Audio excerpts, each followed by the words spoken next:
Today I'm talking to Max Unfried. Max is a longevity scientist and AI engineer. He just submitted his PhD at the Kennedy Lab at the National University of Singapore Center for Healthy Longevity. Max is applying his knowledge of AI, data science, and complex systems to the problem of curing aging. His personal goal is to live a healthy and joyful 120 years. Max is also a core contributor to VitaDAO. VitaDAO is a decentralized autonomous organization, in other words, an organization that's owned and governed by the community that anyone can join, which is dedicated to funding and advancing early stage longevity science research. Well, Max, welcome. Thank you for joining me today. Thank you, Neville, for having me here. Excited to chat a little bit. Yeah, I have this conversation. Hopefully, we'll go in a bunch of different directions. I have a lot of questions. I want to start with the topic of longevity, though, which Sure. honestly, it's not something I know a little bit spend about a it. lot of time thinking about, but it's certainly something that, like, if my Twitter feed is any indication, it's like all the sort of people who are interested in what I'm interested in, be that like from Silicon Valley to crypto people, like it's this topic that and then in health, it's a topic that I keep getting exposed to more and more. Um, and I just want to start like in terms of getting some kind of baseline understanding of what we're talking about when it comes to something like life expectancy. So I was born in 1983. I turned 40 a few months ago, so starting to get up there. And I would say in my lifetime, I think life expectancy around the world, obviously it varies from country to country, but it's gone from something like 60 years at birth, like life expectancy at birth was worldwide something like 60 years, when I was growing up, and now it's something like 70 years, which is, I mean, it's a pretty big jump. And in a country like Germany, I think now life expectancy at birth is over 80 years, it's like 83 or something like that, plus or minus, right? Women longer, men shorter. Um, as someone who's like exposed to and involved in this longevity movement, what are we talking about at this point? Like, if we fast forward another 40 years to when I'm in that like 80 range, are we like maybe eking out another 10 years, or is there the potential for something like more or bigger or less? Like, what's even like the optimistic hope at this point among the movement? So I would almost say that like currently three different scenarios that I could imagine, and given it's science and obviously like also like hope and maybe also like a bit fear in there, I could see this going different ways.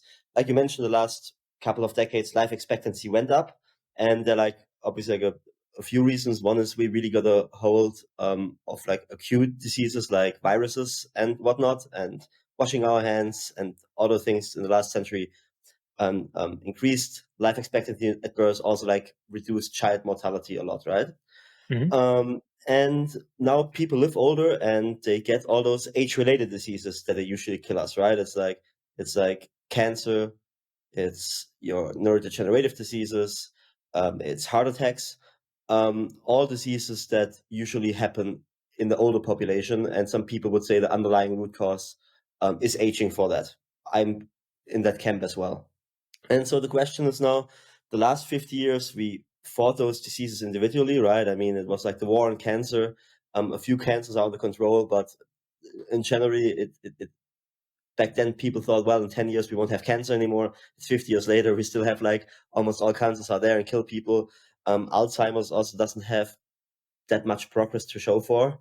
And well, cardiovascular disease still like one of the largest killers, even though I think that's also better in control now, right?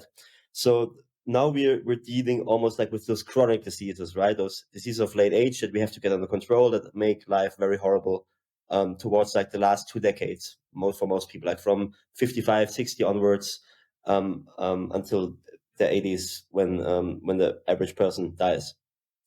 And if you have to think about it, what could progress on that front look like, right?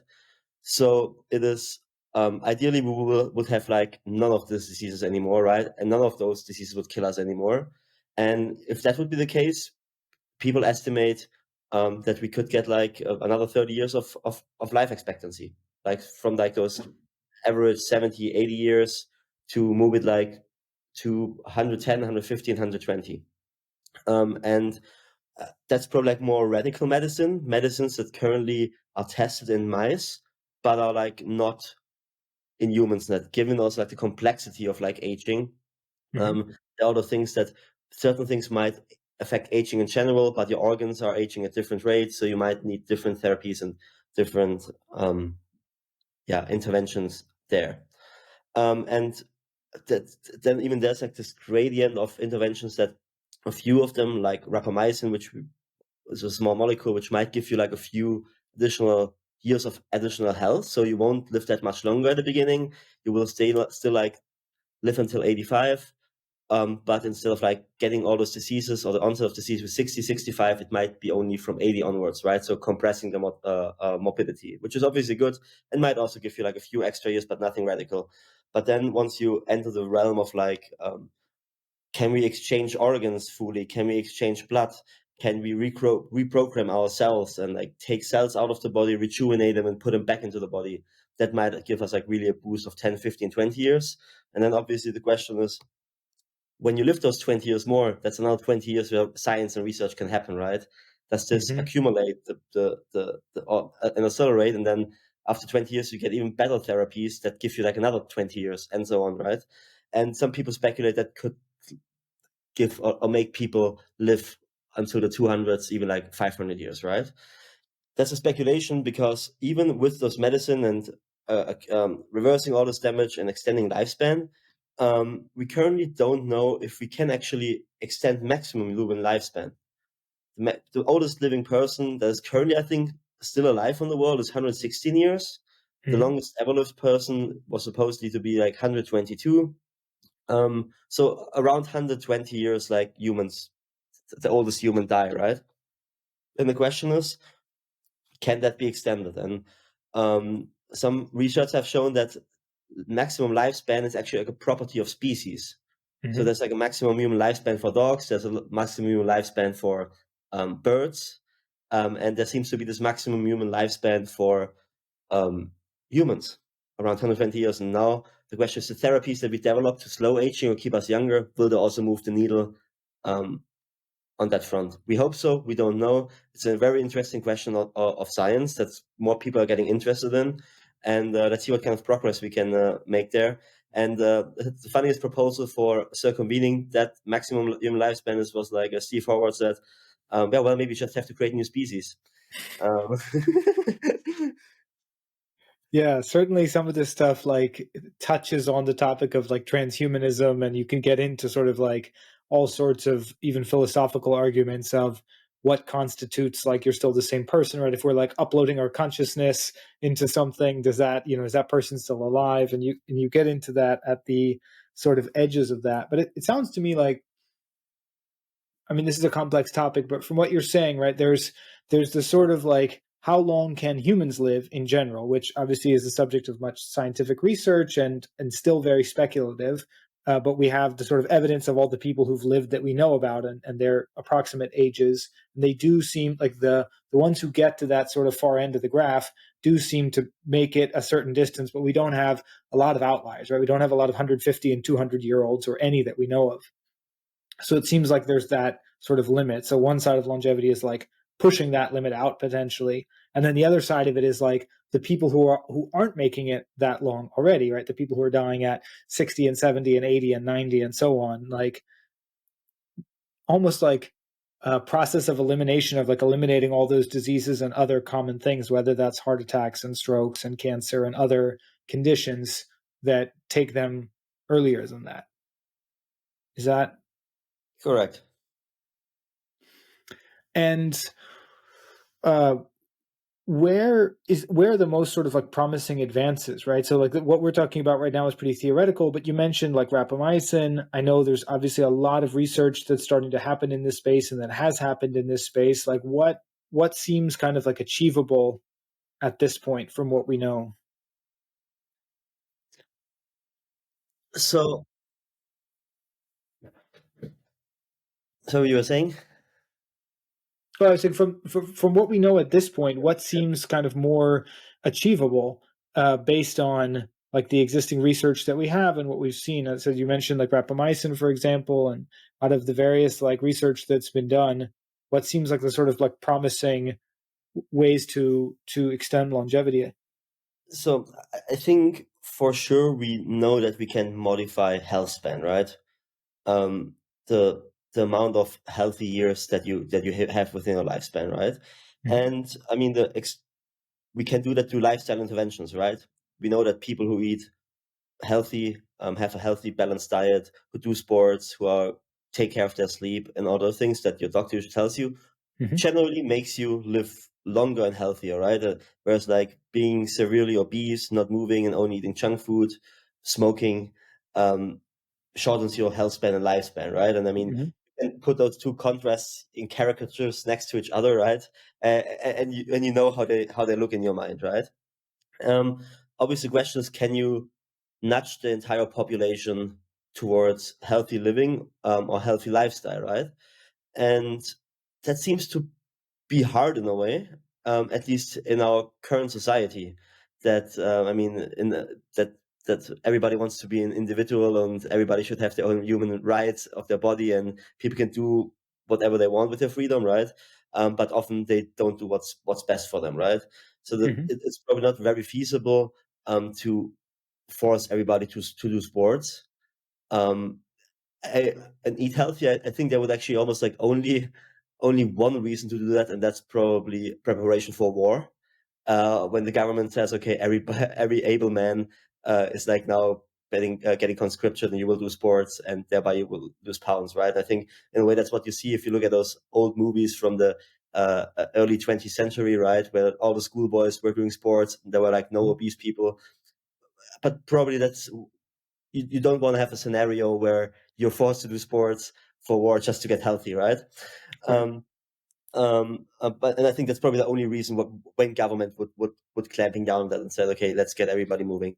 Um, and then there's obviously, okay, is there like this magic pill that where you can still be lazy, eat unhealthy, and have a bad lifestyle, and it just keeps you young, right? And I think that's obviously like another far-fetched dream, but obviously that's what a lot of those biotechnology, medicine, hopefully will move us at least closer in the future. Um, and yes, then I think there are like a few promising drugs in the pipeline that hopefully in the next 10 years will be available for humans and give you more health span and vitality. And as you mentioned, rapamycin is one of them. Rapamycin has a very interesting story. It's just like this molecule that originally came from the Easter Islands, which are called Rapa Nui, and they found it there in the soil. And they weren't looking for a fountain of youth or anything, right? They were like just, I think, soil scientists looking into soil, into bacteria. And then the original probes were almost thrown out.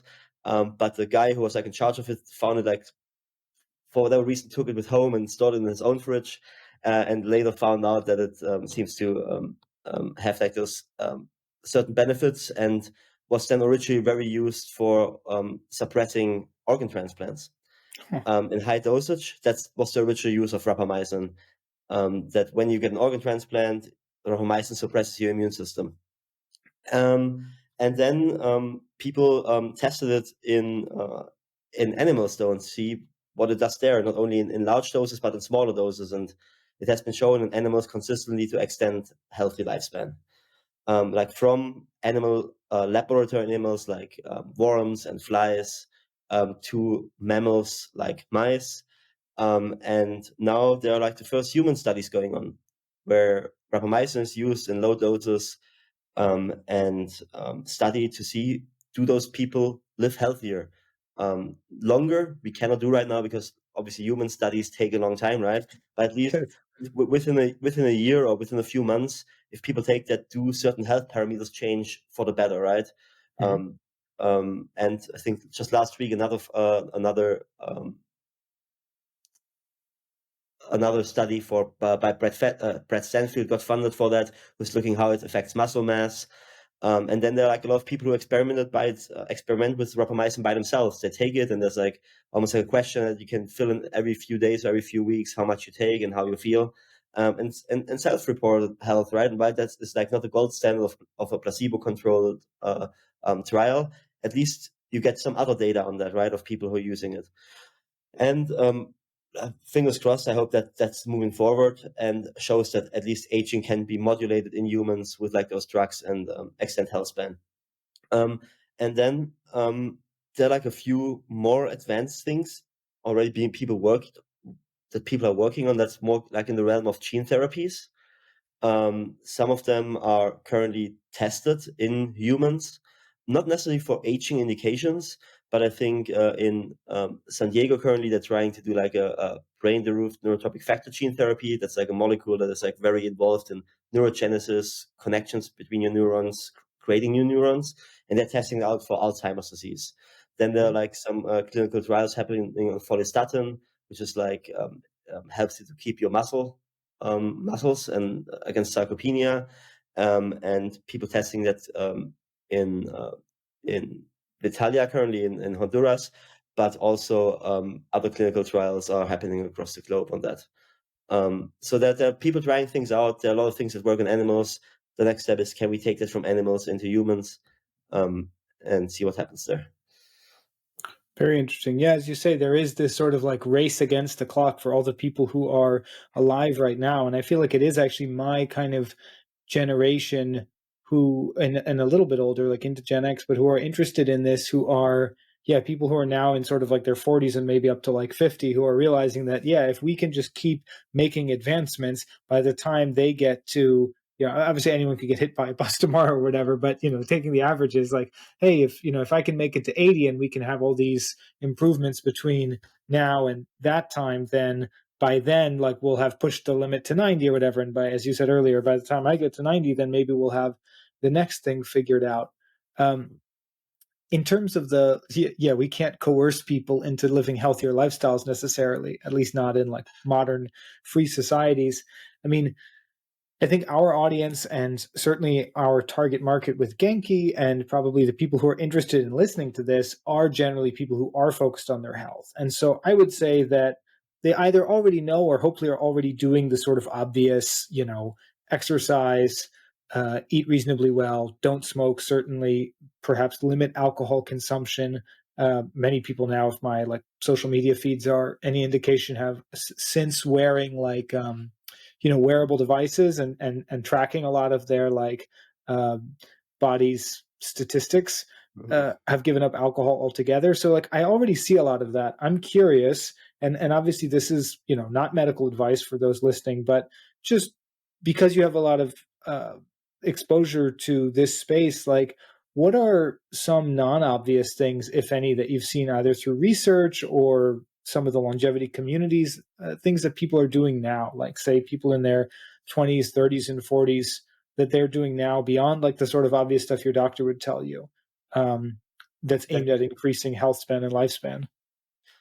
So I would think about probably like living in large cities might not be the best for your health span, especially if it's pollution. Mm-hmm.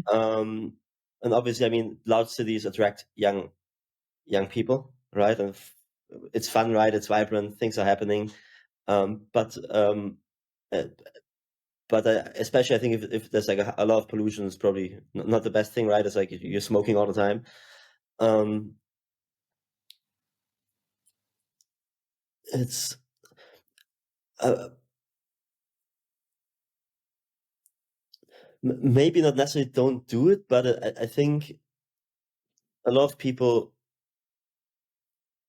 take a lot of supplements, Mm-hmm. and while I guess in general supplements are okay and good, it's it's not fully clear that they're always good for you, right? And I think um, especially like in large doses. And Mm-hmm. I had it. I've been taking certain supplements, and my heartbeat. I was wondering what's happening with my chest, and I just had like a much faster heartbeat, and like almost like felt a little bit like um, irregular, right? So I switched the supplements off, and it went away.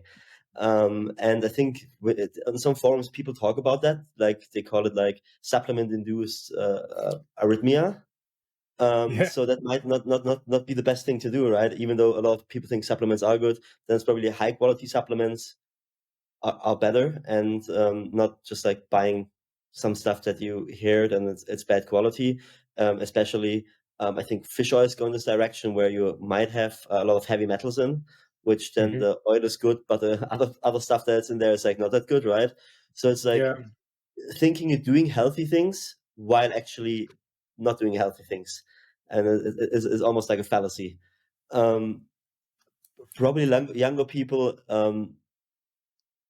and that's probably exercising wrong. So thinking of it's almost like the obsessive type of people. They think, well, I want to stay fit, I want to live forever, and they exercise so much they injure themselves all the time, and that's Hmm. probably also like not a good thing. So I've done that mistake. So be wary on that. And I think it's interesting that I mean, exercise increases inflammation, and inflammation is Hmm. not necessarily bad, right? But especially like those extreme sports people, they have like a higher level of inflammation, and that's on the long term, that's probably not good. And there's this glycan age test, who actually they see the same data, like they kind of measure your inflammation and put it in context to your biological age, and they see like people who do extreme sports higher markers of inflammation. So I think those are like things to be conscious about, that moderation, even in healthy habits, is probably healthier. Not even necessarily like fully extreme sports. Like obviously skydiving comes with some certain risks, but I remember reading a study that was like a remarkable incidence. I don't remember the percentage now, but a remarkable incidence of acute kidney injury in like marathon runners. So they tested like a sample of people immediately after running a marathon, and just like Yeah, the duration combined with even just like the non-scientific word jostling of running over that distance. I think that was the supposed mechanism of effect or whatever, was just that. It was just like the physical stress on the kidney from the motion. It wasn't. I don't think it was like dehydration or anything. Um, like chemically involved. It was just a physical process. yeah, I could see that. And I mean, I think before you do a marathon, I mean, you probably should check with your doctor, right? I mean, they're like people who should not do that. Um, and generally, like if you do sports, and maybe that's probably like a something that people are also unaware of, that doctors can help you, and maybe there are not enough doctors that are specialized on that, right? On like sports doctors, that you go preventively before you do certain Mhm. things, so they can actually help you out and give you like certain tips and say, oh, maybe that's not something you should do because ABC. Um, And this connects to, I think, one of the more interesting points with the whole longevity movement, right? When it comes to collecting data and measuring data, and we talked about wearables a little bit, and you mentioned supplements, for example, where people are just sort of like, "Oh yeah, I read this thing online that you should take such and such," and then they're taking it. Um, what about so like the kind of through line in all of this stuff is like non-personalized health advice versus personalized health advice, right? Just saying that like doing such and such behavior is healthy versus taking some sort of measurement, understanding that you would benefit from more or less of a certain activity or molecule in the body or some micronutrient or whatever it is, and then adjusting your behavior or your diet or your supplementation or whatever based on that. That seems to me to be another sort of big trend within longevity, right? Is this whole measuring and then like personalized health. yeah, I mean, I think 10 years ago that was called quantified self, right? Mm-hmm. Where people were looking more into that, and then it's part of biohacking. But yeah, Exactly. certainly, I think in this longevity community is like a lot of, I mean, measurement, Mm-hmm. because I mean, you when you measure things, you can at least make like a speculation of whether you're healthy or not, right? I mean, that are like concrete markers, right? That you to some extent can modify or not, right? And I think, I mean, I don't know, but a lot of people already have a scale at home, right? And Yep. that's measuring your weight, and that's something very normally to do, right? Because it's not invasive, and your weight gives you some idea, but the mirror usually gives you a better idea, right? So, um, um, and I would think like those tools where you can measure your biomarkers are like, in a way, molecular mirrors, Mm-hmm. that shows you what's happening. And I think it is useful to do, right? I mean, how often do you have to do it? Every week? Probably not, right? But at least um, twice a year, I think is like somewhere at the minimum. And also, especially if you're young and healthy, right? They're Mm-hmm. like, reasons that you want to catch things before they spiral out of control, and then you're 40 or 50, and you think, oh, I would have known that earlier, I would have changed, right? Because it's always having a solid, healthy foundation helps you in the long run.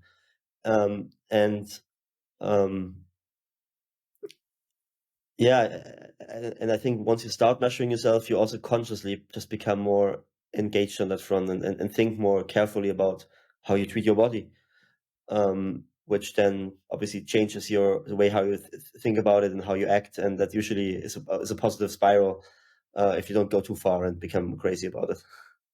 Yeah, well, so the go too far. I mean, like it seems like the sky's the limit on the measurement stuff. I don't know if you follow any of like Brian Johnson and his whole blueprint approach, and like is that where we're heading right now? We have the tools and the ability to ingest so much data that should we all, or do you think we all will be measuring ourselves at that sort of? Okay, he's maybe the extreme example, but sort of taking those constant measurements and adjusting things and realizing that like this person's body is uh, not able to process certain saturated fats, and therefore they should avoid these things. Like I don't think doctors are anywhere near the point of prescribing that type of testing and intervention outside of maybe extreme cases, right, where they've had someone who's had some severe health issue and they're really like deep diving. But certainly like your typical family doctor, general practitioner is not telling you to go and measure the levels of things that like the biohackers are measuring. Yeah, generally not. And it's like it's a function of money, right? I mean, those Mhm. test costs, and it either goes into the insurance or like people pay it out of their pocket, right? Mhm. But I mean, it's also like education that a lot of primary physicians, they don't even know about those things, right? I mean, Yeah, they're used to treating sick patients, and as long as you're not sick, they don't know what to do with you. exactly. Well said. Uh, yeah.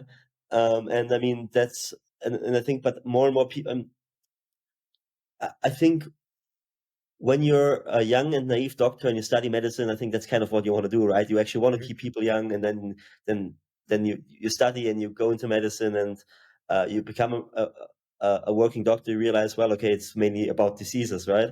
But I Mhm. think now more and more people look into like longevity medicine and preventative medicine, and there's some overlap between that, and see, okay, there's a lot of people know that prevention is actually the right way to go, that it's a good business, that is feasible. Because you have to think that way, like 20 years ago, the statement that you can modulate aging in humans was ridiculous.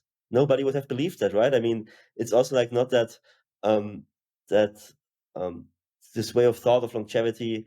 It's the first time in history where we really have like solid scientific backing that we actually can do something against it, right? And sure, a few things are being repackaged in a way, right? And I mean, people kind of always knew that you should eat healthy and do sports, right?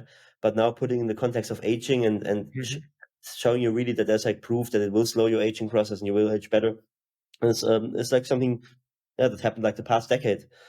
Um, and that goes to, we have to educate more doctors, right? And doctors have to educate themselves and learn about longevity, and there should become a specialization, right? And that people really know more about preventative healthcare. But then also, it's obviously all the people who provide those tools. Once all those things become cheaper through better technology, more people can do those things, right? And I think it's almost like, I hope that the more people will start measuring, the cheaper those things should become. Given that hopefully the incentives for entrepreneurs to make the technology better and faster, and obviously other technologies coming along as way that probably complement them, and then we can get measurement that you can measure more and more of your body, and get like a more precise daily picture of it, and what people in Offi call the digital twin. Yeah, exactly. Like I think just as an example, measuring your blood sugar was something that was inconvenient, painful, and really just like the realm of diabetics and maybe extreme athletes. And now you've got plenty of people who don't have diabetes who are actually in great health, who are walking around with continuous glucose monitors. And it's basically like one more app on their phone, right? Plus, obviously, some interface to the body. where they're just checking. And what's interesting is like, first of all, yeah, you get a sense of like kind of what your baseline rates are and things like that. But then also you see people even on social media posting like, oh, I'm going to drink this glass of orange juice and let's see what happens to my blood sugar. And you actually get like, I think kind of almost for the first time, like a measured kind of cause and effect, right? We have all of these sort of like general guidelines, like don't smoke because it's bad for you, and you can sort of see that and you know it, and it's like at least somewhat intuitive. But it's different to actually like sit there and look at a graph in real time on your phone and then take some action, like eat a candy bar, and then see like what happens to your blood sugar. And it's Yeah. also interesting to the personalization point that like not everybody has the same reaction. Like certainly if you just drink like a whole bunch of, I don't know, Coca-Cola or something, like pretty much everybody's going to have some sort of spike. But like not all foods are handled the same way by different people and all of that. And some can, have more or less insulin sensitivity and things. So it is interesting to actually be able to now see and measure that, and how it's like, just becoming like one more thing on our devices that we carry around. Yeah, you're right. I mean, that's even like really happened only in the last few years, right? That you can do that and really think, hey, this is me. This is this is real time observing myself through like those digital gadgets. And I think more and more apps are coming, right? I mean, they're like, apps for fasting, for like measuring. I mean, each whatever Aura Ring or like your Hmm. Fitbit or your Apple Watch has like some health display that shows you how many steps you're talking. And yeah, Yeah. this is getting more and more. And I hope that, um, like you said, those interfaces, right? I think the the more seamless they are integrated in our body, the better. And the more information you can get, right? I think there are a lot of companies and smart people, engineers working on that and trying to build the next best chip, right? I mean, wasn't like just 2 days ago where like now Neuralink is even on, right? And that's obviously also like just a small chip in your brain, and obviously, sure they have probably like a bunch of interesting readouts. Um, why wouldn't you have like another chip like that somewhere else that measures other things? Yeah. That's like or pacemakers, right? I mean, they're like in your body. They measure and interact with your heart. Mhm. Um, those batteries last long enough. They can take measurements. They can send data. Um, why not?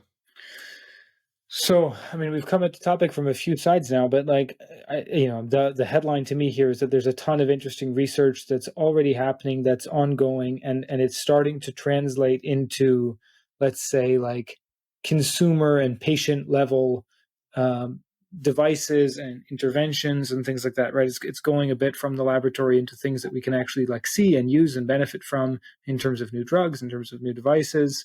Um, so pivoting from there for a moment, right? But like staying on the topic of medical research and longevity research, I want to talk about VitaDAO and like why does something like VitaDAO even need to exist, right? Why isn't it enough just to have medical research funding? Isn't that the job of governments? Isn't that what academia is doing? Like, from an American perspective, like we have the NIH, right? So why do we need a DAO for this, or what's like the opportunity there?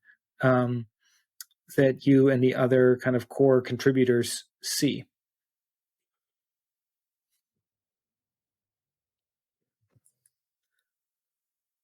Sorry, I lost you there for a second.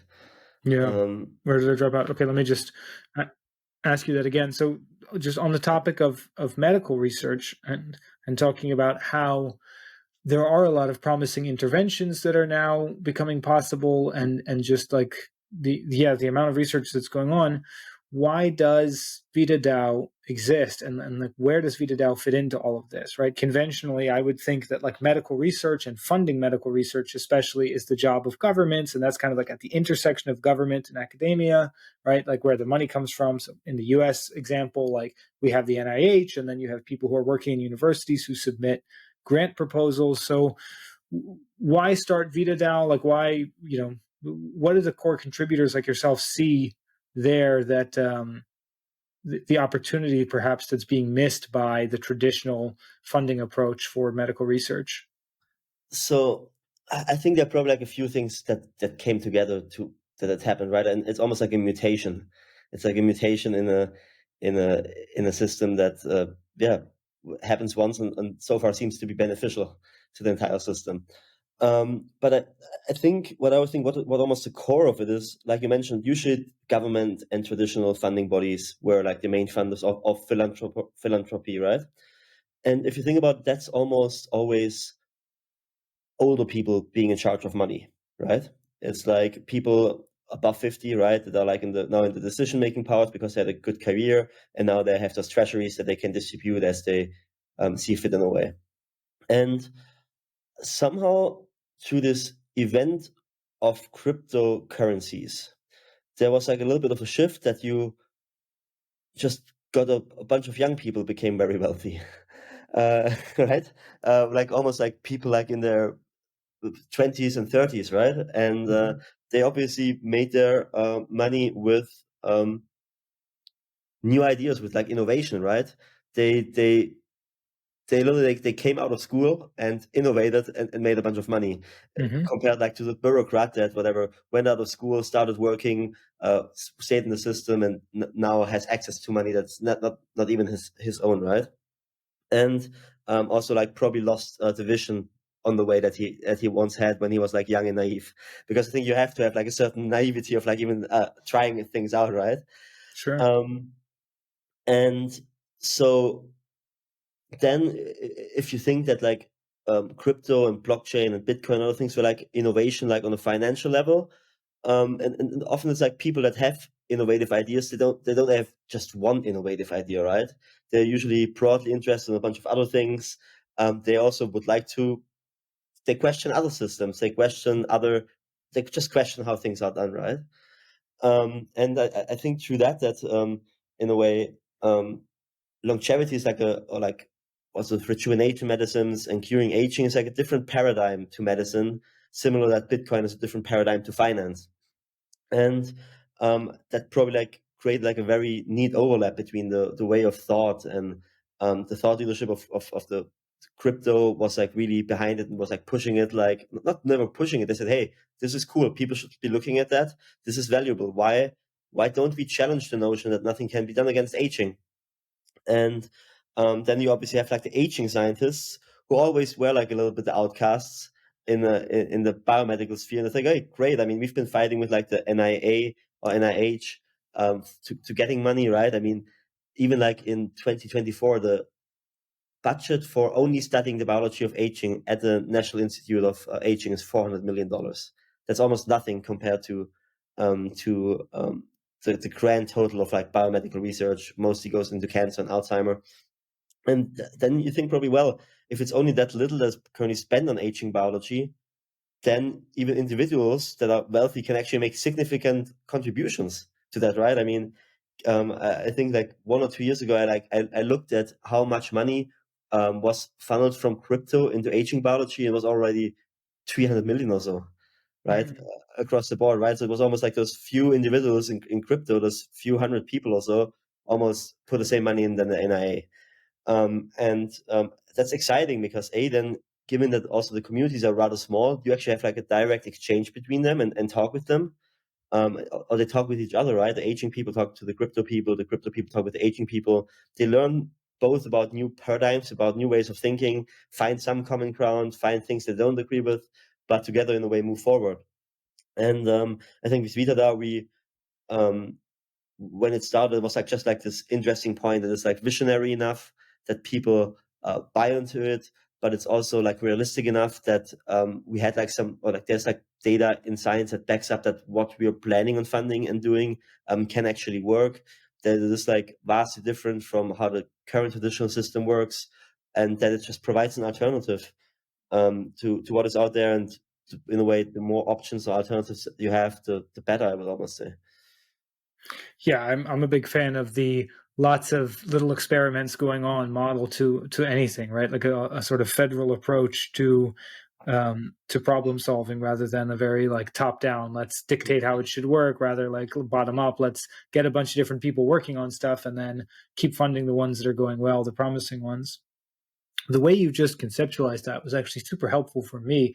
I think I never even fully appreciated like where even crypto fits into things. It's almost like the ethos of like software development and startups, which is like, hey, we can like write code and do difficult things and then actually like disrupt existing industries, right? Which is sort of like the basis of software development, like especially for a startup, right? Where you're like going into some existing industry and saying, hey, even though I'm this like 24-year-old who has limited experience in this industry, like me with my computer together and the leverage that I get through code, plus probably a great team, we can do something that's like very disruptive to the status quo. And that's been startups for, whatever, a few decades now.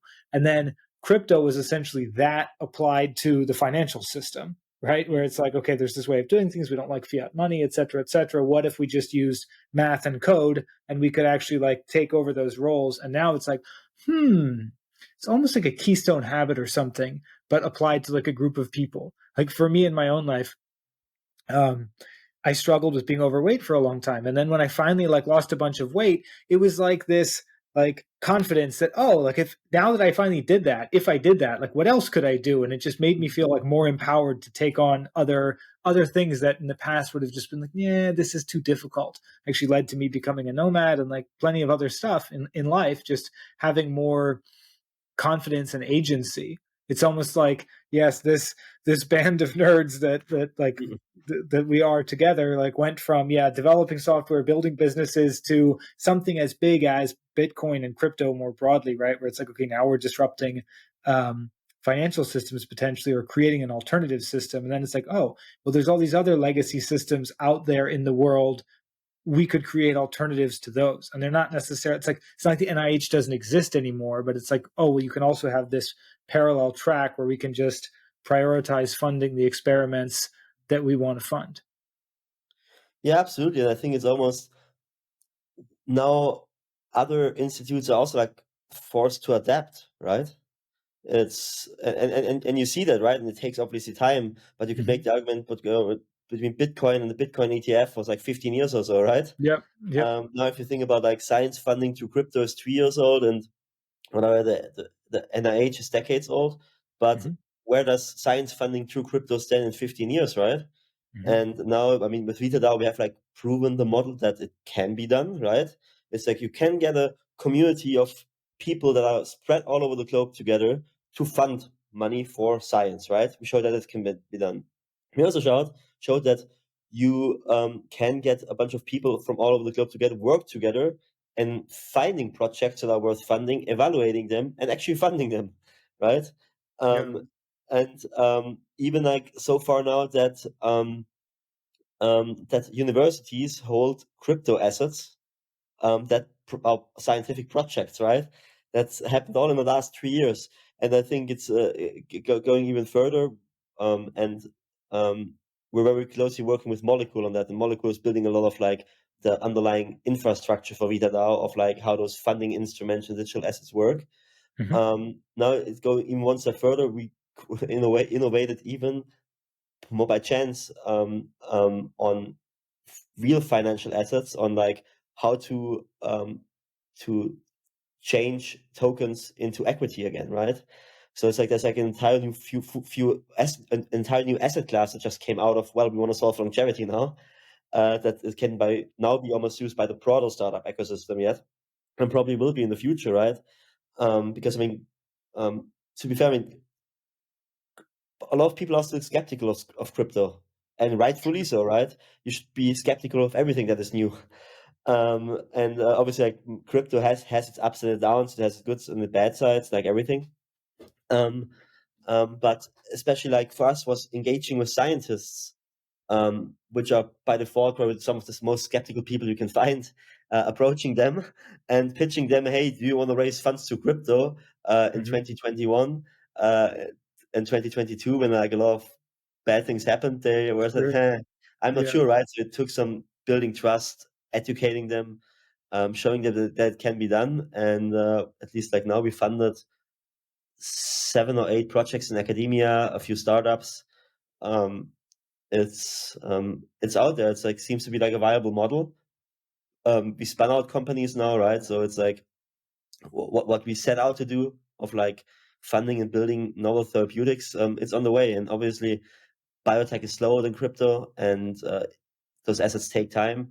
And I always say there's like no successful PO DAO yet. BioDAO, because the ultimate judgment will be, can we develop novel drugs? And Mhm. yeah, but I think we will know at least in the next 6-7 years when like the first drugs are at least like in a clinical stage trial, um, and see how that goes. So that's actually a long way to go, but it's interesting what we have done in 3 years. That's super interesting. I mean, I can understand that that was a heavy lift in terms of convincing people, especially in that kind of like crazy bull run environment where there's like crypto scams every day and like everybody's talking about like NFTs and everything else that Yeah. actually convincing people to take something seriously and to take that as a form of funding. We actually Genki launched as an insurance company or as an insurance broker in 2021, and Mm. I mean, I have an interest in crypto, and Mark, my co-founder, actually has like hands-on experience contributing to some of the projects and being involved even in some DAOs. And there was an idea at one point that like Genki could be a DAO insurance company, and that you would sort of like buy your way in. And ultimately, I would still, I think that is somewhere in the long-term vision, but like as skeptical as scientists are, you have a lot of skepticism that even the regular consumer has when it comes to something like insurance and health insurance and like, is this company legit, will they pay me, etc. But then mixed with like an extremely difficult regulatory environment when it comes to insurance, and it was just way too heavy a lift for starting out. I think it would Mm. have set us back like years in terms of just building the brand, building the company. But it's the funny thing is it's actually in a lot of ways like almost like a throwback model for insurance, right? Whereas like we think of insurance companies as these like big nameless faceless corporations that you pay a premium to and whatever, but like the simplest like oldest traditional insurance schemes are basically a bunch of people together like pooling money and then deciding like how it gets used. um, i had a I had a coworker years ago from West Africa who participated in like a really common thing called susu or osusu, depending on, it has many names in different countries, but it was basically exactly that. It was like a savings account combined with insurance. Everybody would contribute, like a group of people in a community. Let's say there would be like 100 people and each contribute $100 or whatever euros a week. So then you have $10,000 every week coming in. And so every week it would rotate, and a different person from the group would get the $10,000. And so it's sort of like forced savings, kind of enforced by the community bonds. And if your turn came up kind of early in the rotation, you were effectively getting like an interest-free loan to use that then 10,000 to like renovate your house or buy a new car or whatever. And if your turn came up later, okay, you just had a forced savings account. But if you had like a family member in the hospital and you suddenly needed to pay a medical bill, you could kind of like tell the community. And if you were legit and like a good actor within that community, like they would move your turn up early. So suddenly you would basically have like insurance that would pay you out money that you would ultimately pay back, but that would like cover you in that situation. And that's a system that goes back, I couldn't know like how many hundreds of years or generations that everybody buys in, and then the money gets distributed according to like some form of a DAO, essentially. Yeah, I think when it's family strong or community bonds were also like still much stronger than nowadays, right? Yeah, It was like certain thing, even like your neighbors, right? Um, always wonder, might it have been, is this a better world or not? Right? But yeah, I heard about those insurance kind of schemes as well, where yeah. you put Well, I like think money together something. until it's needed, and it's good, right? It's like not in control of other people. It probably Mhm, kind of works. mhm. Um, Yeah, I mean, systems like that, there's some lindiness to them, right? Like they've survived a long time because they generally work, but they require a high degree of trust, right? I think that's the crucial difference, is that those people know each other and have strong community norms. And I think you would never show your face again in public if you like got the money early and then skipped out on the payments or something like that. I guess the yeah, difference with crypto and with modern technologies, that we're able to actually do that in a trustless way, where like I could never meet the other members of the DAO and still be able to like through the protocols. yeah, that is true. It's an interesting use case, right? It's like if obviously if all the code is legit and all the trust is in the code, right? You have still to Yeah, trust that part. Um, yeah, I wonder if anybody's playing around with that, trying it out, getting like a small tribe of 100 people together, and the money is kind of in a DAO way governed to hmm decide what's happening, right? yeah, Um, especially, I just wonder. I mean, there's like obviously something to said about the trust of the system, but then it's like also like still the trust between people, right? I always feel the human connection probably played like a role when you like in this community or in your village, and say, okay, this person needs money right now because of that. It's easier to verify than even for while sure. the system might be trustless. Is it a good actor who makes that claim that he needs this money now, right? And how to Yeah, yeah, yeah. You still have the Oracle problem, or like the how do you connect to the real world and figure out that like the thing people are saying is happening is actually happening. correct, yeah. But I think it's an interesting idea, and I think more and more things in crypto will be connected to the real world, right? Um, so yeah. S- Speaking of insurance and kind of tying all of this back together, right? So aside from the crypto DAO potential element to it, like given what you know now in terms of longevity and just all the research that's going on and all the potential that there is from a medical standpoint, like if we were to just design from scratch, or if you were to design from scratch the perfect health insurance, like how would it differ in terms of like longevity and taking into account some of these things, or would it differ from health insurance today? Well, a good question. I've never thought about constructing a health insurance. What would even go into that? I mean, you mean what the health insurer is providing as services, Yeah, or from a more consumer like perspective, not like the structure of the company, but like the insurance that you would want to buy as a person who, cares about your long-term health, but also has some knowledge around like longevity and like, you know, what sort of best practices are and how one can take care of their health in the long term.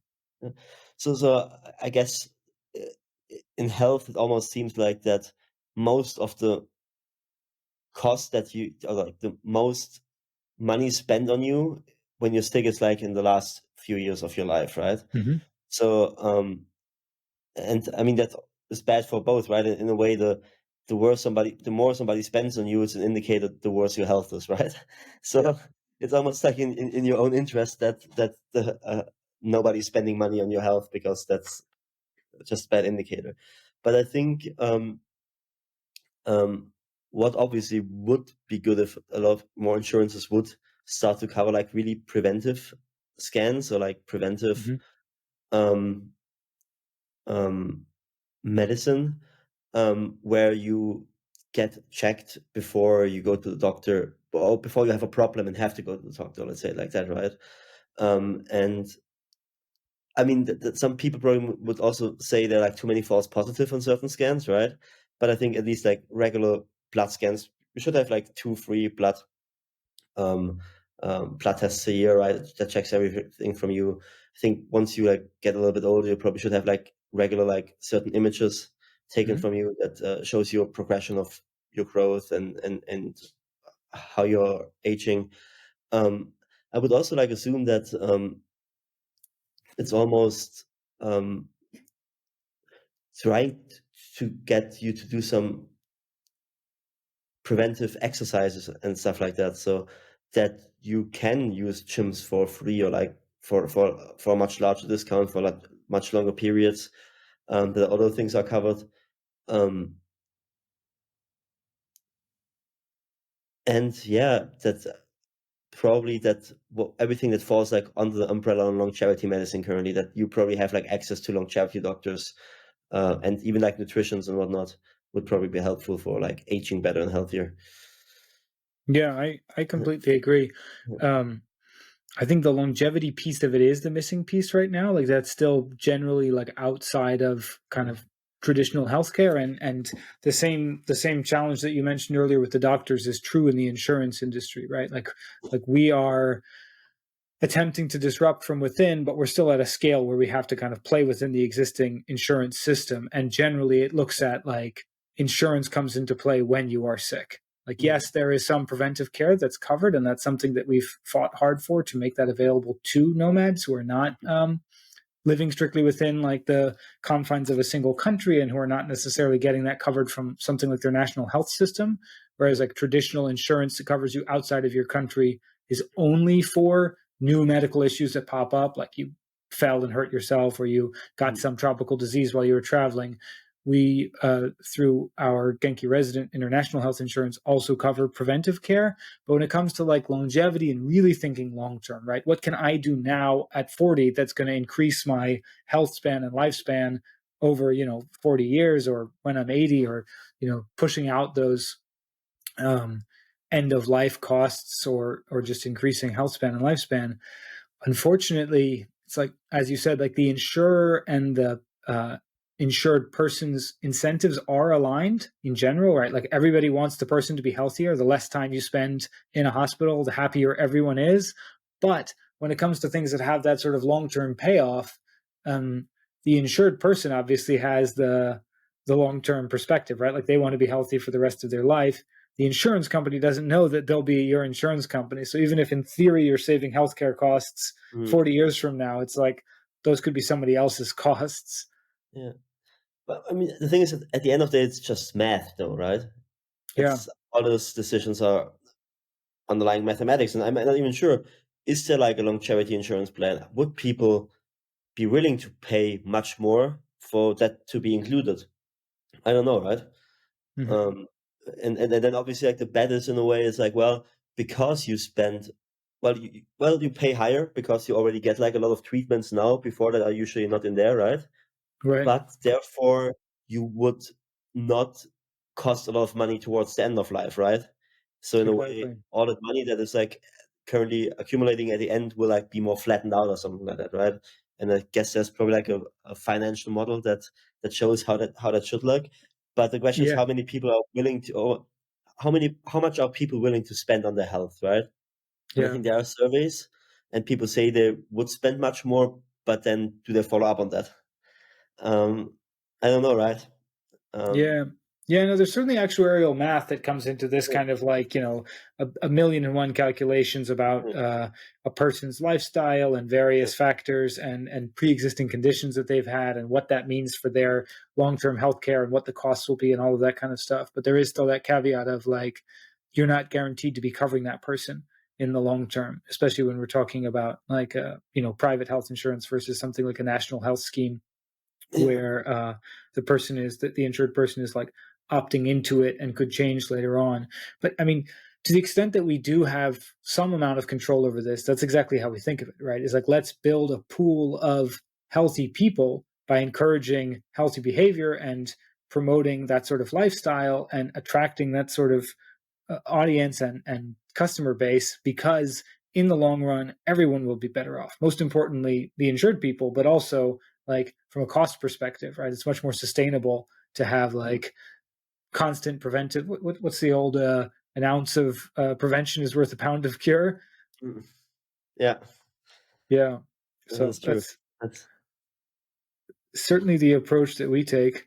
I want to be mindful of time. I know we don't have a ton left, but I'd be remiss if I didn't get a chance to ask you about just your own journey as a nomad and maybe anything at the intersection of um, being nomadic and taking care of your health.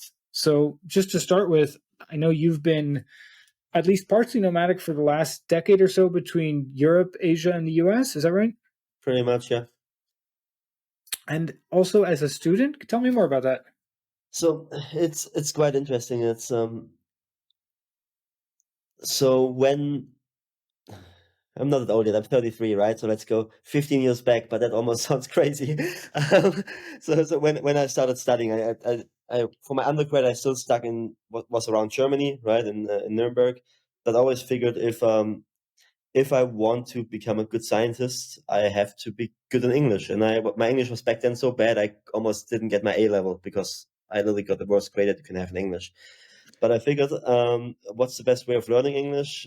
And obviously, like studying English in school didn't work for me. I figured, well, I just have to move somewhere where English is the main language, right? Um, so my first time living abroad was like during an Erasmus exchange, and when I was like 21, and I moved to London in England. And there, even like the preparation for that, I watched like for the year before I would go there, I watched like English TV every day for an hour and whatnot, right? With a notebook, with a dictionary, because there was like not Google Translate was bad back then, right? And like looking Yeah, at words, I remember. really trying to get ready to become good in English, right? And then obviously living in England for 9 months and using English every day, I became okay that at least can communicate and study science in English now. But what really was for me was like an impetus towards something different was living in another country was just so much more exciting. All my life, I in a way like was living, growing up in like small German towns on the German countryside. Right now, living in this metropolis in London, you meet people from all over the world, different languages, different cultures. That was like just super cool, and in a way that instilled of in me this or at least awakened this travel urge in me. And then from there on, after London, I decided, okay, I don't want to stay in Germany anymore. I did my master's in Sweden then. Mhm. Um, Mainly, I don't know, when you're like in the middle of Germany, you hear all those tales of those blonde, beautiful Swedish women. So I wanted to go like to this promised land and check that out. And then after a while, Sweden was a little bit too close to Germany as well, I guess, from culture. And I figured, well, I have to go somewhere else. And I've never been in Asia. And it was like literally this funny thing. I said, oh, I would like to go to Asia. And 2 days later, I see this announcement from my university in Sweden. Hey, we're having a scholarship for people to do their master thesis in Taiwan. We pay you for it. I said, okay, great. So I applied for it. And within 3 weeks later or so, I was flying off to Taiwan, first time in Asia. And then I realized Asia is great and fantastic. It's like an entirely different world again. And then after graduating, I got my first job in Vietnam for a Swiss fintech startup that by chance were looking for a German-speaking data scientist who could do machine learning on natural language. In And Southeast Asia. in Southeast Asia, right? Now, there were obviously like not that many people that speaks fluent German in Southeast Asia who fit that profile, so I got a job. And then after that, I also realized I'm probably not the best person of being employed. I worked with them for half a year, then started prototyping a product that was first identifying the sex of different cannabis plants, just like because I wanted to get more into computer vision. And with that idea, moved into the US, started a small startup that ultimately failed to. That was looking at detecting pests and diseases on cannabis plants. From there on, after it failed, spent like a year consulting in the Philippines and other places on AI for medicine, and then engaged in a PhD program where I was very lucky that I'm only a bioinformatician or a computational biologist. So I only work with data on the laptop and can work from wherever I want. And my supervisor, who's mainly living in an airplane as well, was very understanding that I would like to see more from the world, and said, well, as long as you get your stuff done, you can fly around and work from places that you like. And yeah, that until last week was in a way my life that I spent like a couple of months a year in Singapore, and the other part I spent partly in the US working with laboratories there or like with scientists there, or in Copenhagen in Europe. And yeah, I think this is almost why this remote work is like becoming more and more common generally in the software engineering, data science, tech field, crypto sphere. I think it's like still something that's rather underused in academia, especially almost every lab that works in biology wants to have computational biologists and bioinformaticians, and there are like just not enough of them. Because once you have that level of education, you can work for like the big companies, and everybody in industry is like paying you big money because they also need data scientists, right?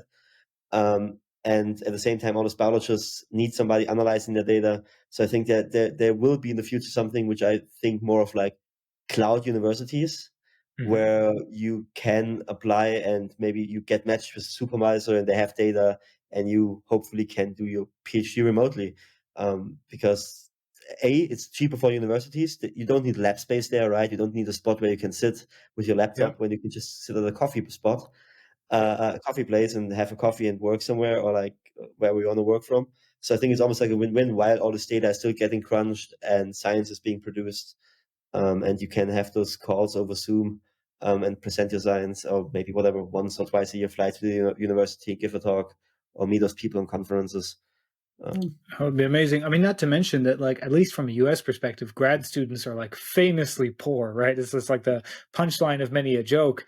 Yeah, And being able to have, you know, the association with like a top tier university, which generally means also a high cost of living city, but yeah, then to be able to go and live somewhere that's much more cost effective. And then also as a result of that, being able to like either take on less debt, need less grants so they can go to other people or just be spread around to more people, or work less outside of that and dedicate like more kind of brain bandwidth to research rather than like, you know, paying the rent and the ramen bill. absolutely. Yeah, yeah. I mean, you're right. Obviously, the living cost is like another thing. Um, at the same time, I mean, university are still very peculiar when it comes to that, right? And they, Yeah, yeah, it's still like an old industry, right? Almost very old certainly. and bureaucratic. But I think that, like I said, this will be changing in the future. And I think that's it's like just like so obvious in a way that what I call it's like gentleman science. You know, if you think about like those Victorian gentlemen that could like just like do science when they pleased and had like obviously either because they had a patron or were individually wealthy, right? Yeah. But you don't even have to do that. You don't have to be wealthy to do science nowadays, right? It's like if you just could work your whatever 35 hours and spend like another 15 hours on science working with a laboratory, I think everybody would be happy. You would probably have like enough money to have run a family or live somewhere like on the countryside or wherever you please, right? While Hmm. contributing to scientific knowledge and have a pretty neat life that seems fulfilling to me. So I guess more people asking for that. And you already see that like in the US, a lot of students complain about payment and um, like tuition fees and salary is not enough. So this might be like a Absolutely. new decentralized model towards that as well. Very cool. Well, yeah, I definitely look forward to cloud universities Yeah. and more. It's like just the next way we have remote workers and remote entrepreneurs and remote students just makes sense. I mean, if you look at it with Coursera and also, you already have cloud lectures, right? The Hmm. education part, the you taking the information is actually already in the cloud, Yes. right? It's like almost the other part of the what do you give back to the university, right? The research part is like still not there yet fully. Yeah, yeah, exactly. That makes sense. From your time as a remote researcher and kind of student traveling, living around the world, were there any aspects of that experience that stood out to you? Like, what are the pros and cons of doing it that way that are not maybe obvious to someone who hasn't tried that?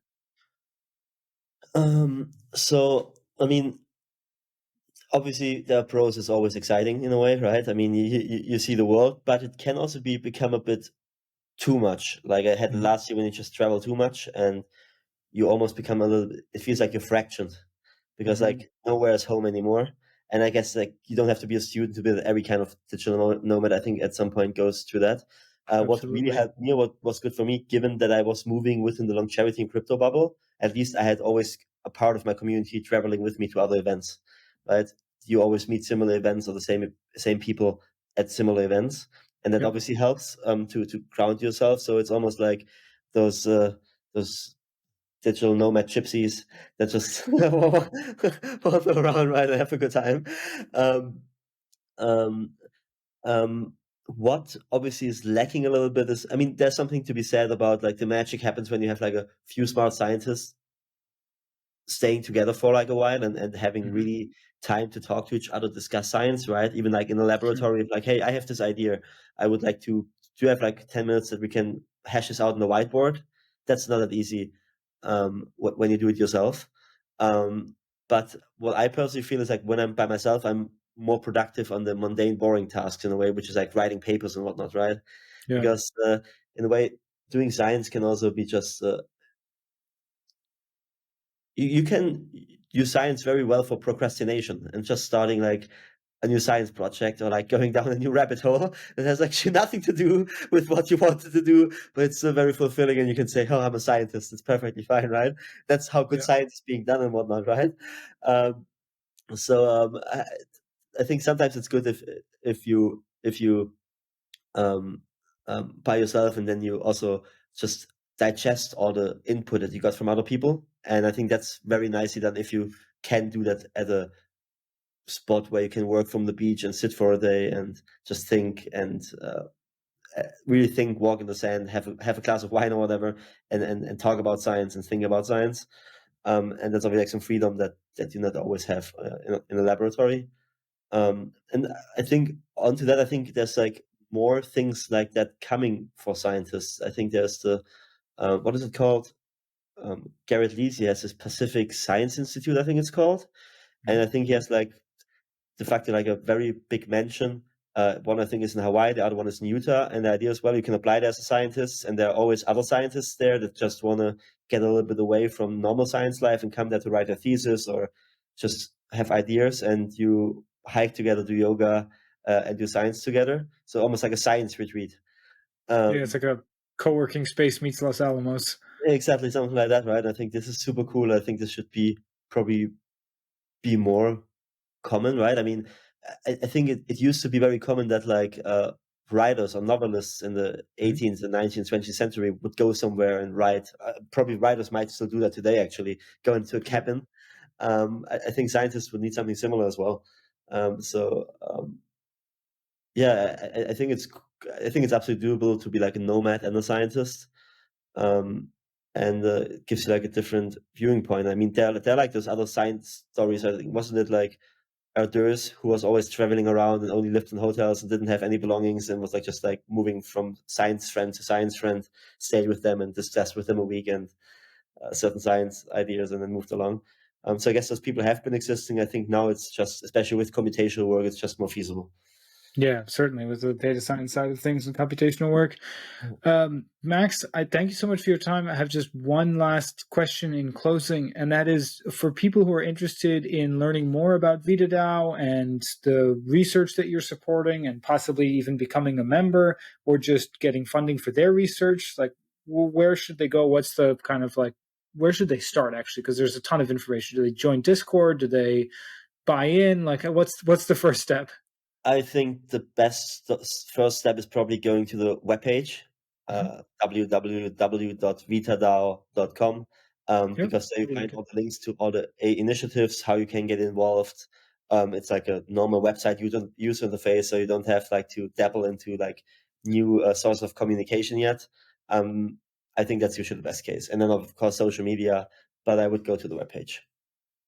Fantastic. We'll link to all of that. Thank you so much. This has been a lot of fun. Thank you, Neville. Yeah, it's been great. Thank you also for your interest in spreading it.